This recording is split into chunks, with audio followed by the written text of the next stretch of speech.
sigam usando o seguinte aplicativo. Você vai no seu Grand Prime lá, eu vou mostrar aqui o Grand Prime da versão mais nova, mano. Como vocês vão deixá-lo arrumado, né? O nosso Grand Prime aqui, ó. Como vocês vão deixá-lo arrumado, espera aí, ó. Versão nova, ó. Tela fina, ó. Grand Prime da hora, ó.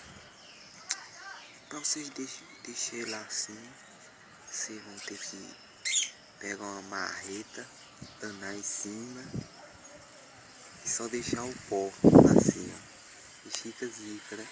Grand Prime dos novos que apareceu agora, 2015. Então é isso, galera.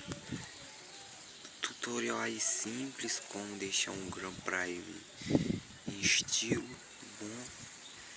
Então, galera, falou, galera. Espero que vocês tenham gostado aí do vídeo, como deixar um Grand Prime com câmera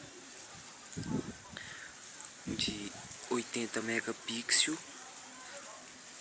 Essa aqui é o fone alta definição, é um som que como o som de um carro. Isso aqui, ó, som forte, potente, ó, entrada para cabo de celular, ó, da hora, ó. Aqui, ó, câmera frontal, ó, aqui, ó, tem logo 3 câmeras frontais e flash aqui mesmo do Grand Prime. Espero que vocês tenham gostado, galera. Falou.